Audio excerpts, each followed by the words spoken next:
Lietuvos sportas supažindina su Lietuvoje vykstančiomis sporto varžybomis. Šeštadienį Klaipėdoje prasidės vienas didžiausių šių metų tarptautinių sporto renginių Lietuvoje. Daugiau negu savaitę uostamiestyje vyks Europos jaunių iki 20 metų ir jaunimo iki 23 metų sunkiosios atletikos čempionatas. Dėl 90 Europos čempionato medalių komplektų kovos daugiau negu 400 sunkiatlečių iš 40 valstybių. Lietuvai atstovaus 20 sportininkų, tarp jų Europos jaunimo čempionas Žygimantas Stanulis. Europos čempionatas Klaipėdos lengvosios atletikos manieže vyks iki kito šeštadienio.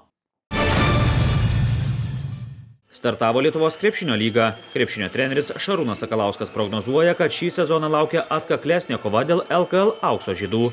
Nors sustiprėjo ir čempionas Kauno Žalgiris, ženkliai pasitempė ir pagrindinis čempionų konkurentas Vilniaus Lietuvos Rytas. Sustiprėjo ženkliai, sustiprino įžaidėjo poziciją, sustiprino priekinę liniją dar ir ženkliai stipresnė negu praeitais metais.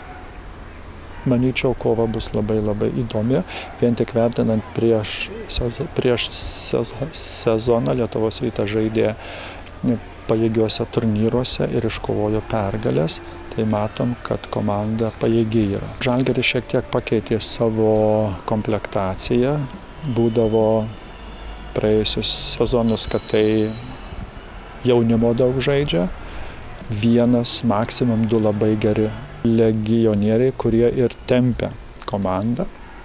Šiais metais matom, kad daug yra Lietuvos žaidėjų ir Lietuvos rinktinės žaidėjų. Tai aišku, žiūrovus džiugina ir žiūrėsim, ar šitas komplektacijos modelis duos norimus vaisius Kauno Žalgiriui. Pagrindiniu pretendentu laimėti bronzos medalius Sakalauskas laiko Klaipėdos Neptūną, tačiau jam į atlapus gali kibti net kelios komandos. Pagrindinis pretendentas išlieka vienas, tai Klaipėdos Neptūnas.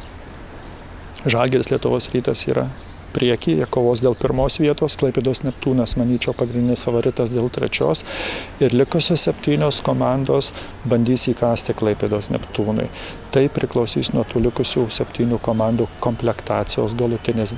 Dalis jau ją pabaigusios, bet pavyzdžiui, kaip Juventusas, kaip Kėdainiai, kaip Pieno žvaigždės, kaip Dzūkija dar nėra baigusios. Ir jeigu šiai dienai dar jų sudėtis nėra tokia pakankamai stipri, kad galėtų kauti su Neptūnu ir su 2 grandais, tai manyčiau, kad jie darys teigiamus žingsnius, įsigys dar pajėgesnių žaidėjų. Reguliarusis LKL sezonas baigsis kitų metų balandžio viduryje. Kovą dėl čempionų titulo atkrintamosiose varžybose tęs 8 geriausios reguliariojo sezono komandos. Šeštadienį baigsis Lietuvos regbio top lygos sezonas. Čempionų titulą praėjusiame ture jau užsitikrinę Šiaulių Baltreks regbininkai sirgaliu švęsti kviečia į paskutinę sezono rungtynes namuose su Latvijos Transak Pro klubu. Latvija iškovojo bronzos medalius.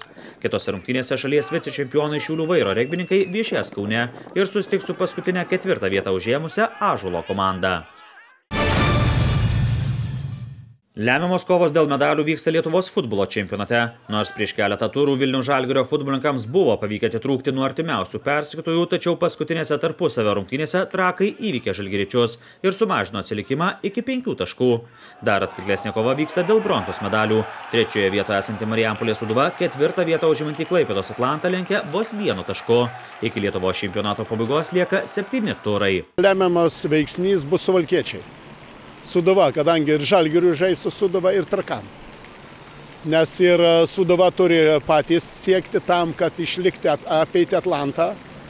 Tai čia, sakykime, toks juodasis arkliukas ar kas bus rungtyniai su Sūduva. Vienos jau greitai laukia. Ir tai lems, nes su kitais varžovais ir vienai ir kitai komandai žaidžiant, aš manau, kad jie turėtų laimėti jas. Ir viskas priklausys nuo šito rezultato. Aišku, tarpusavy dar žais ir Trakai su Žalgiriu. Bet tos varžybos ir gali turėti reikšmės, ir gali jau neturėti.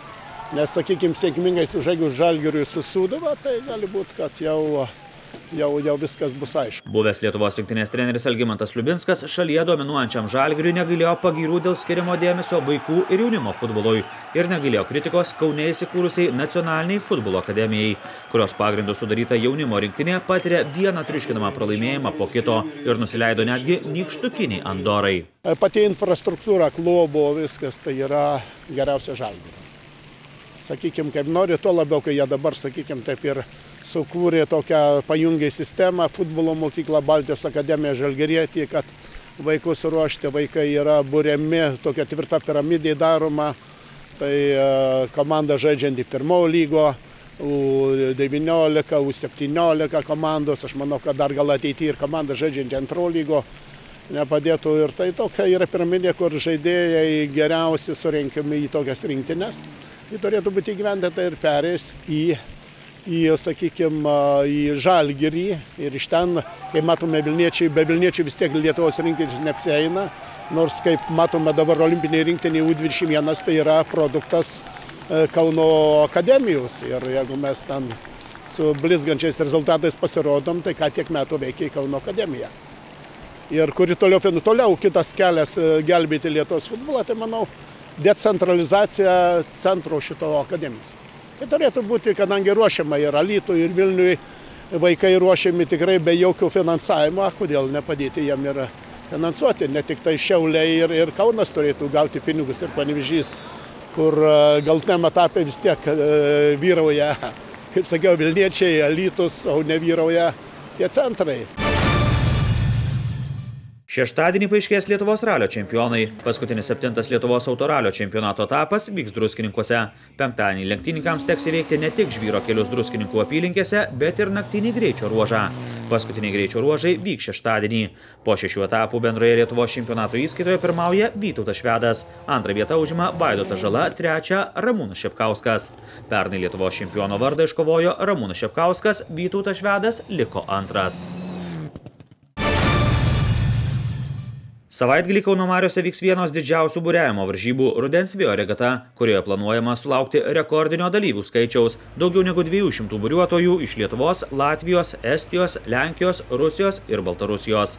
Buriuotojų varžysis Optimist, Laser, Fin 470 jachtų klasėse ir burlenčių varžybose. Rudens vėjo regata startuos penktadienį, nugalėtojai paaiškės sekmadienį.